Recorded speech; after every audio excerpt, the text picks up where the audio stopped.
Okay, so I just listened to a podcast, as I do. I like to listen to podcasts when I'm driving a lot, lots of travelling around. And it was an interesting trend of phrase that they used. The phrase was, "The world is on fire." And it was an explanation for why a lot of these podcasts are getting very volatile, getting very animated, getting very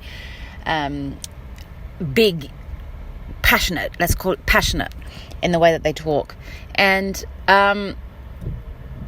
it was interesting to hear that phrase, because immediately my mind turned to the idea that fire traditionally has been a kind of cleansing, a purging.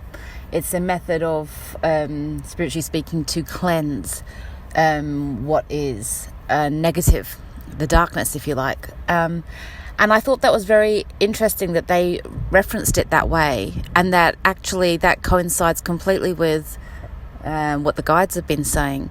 That is that this is a time of cleansing. This is a time of light cleansing the dark, and that this idea that the world is on fire is an apt one, because I know that I've been given many times that the world will need to crumble in order for the new era to be born, because there's so much darkness interwoven throughout everything that we're used to in the world, every major field that we engage with in our lives that are imbibed with darkness, and that the only way through that to get to a new era, which by its essence is going to be born of light, there has to be a tearing down, if you like, of all that is in order to create what will be.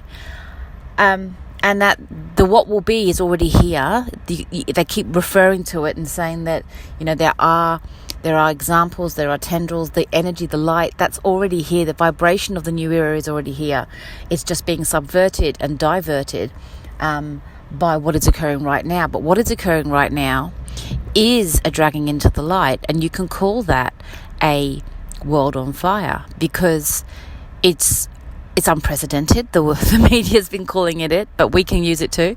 It is unprecedented, and yet it's not. There are markers in history to alert us to authoritarianism that is trying to rein its head in order to control. This is a control aspect, right? This is a time of pressure in order to control, because we are becoming light, we are becoming new, we are becoming the energy of the new, and in order to delay that new, they have to subvert that energy, subvert that frequency, drag it down, and the way to do that is to control us, and predominantly at the moment that's through fear. So the world is on fire is an apt phrase, but let's change that into this idea that's coinciding with this, and a part of this cleansing, this global cleansing of all that we have tolerated, all the fear, all the darkness, all that we don't want as a human being with our humanity worn proudly upon us. So we don't want that. We don't want that kind of world.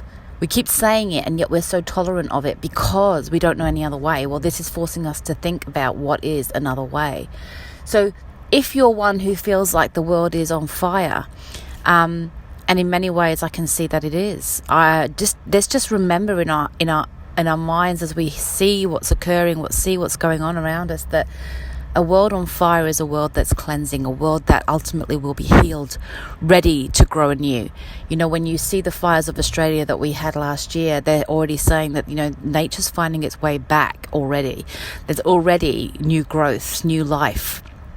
In the depth of these charcoal, desolate, massive areas of forest that once was, they are already seeing the new life beginning.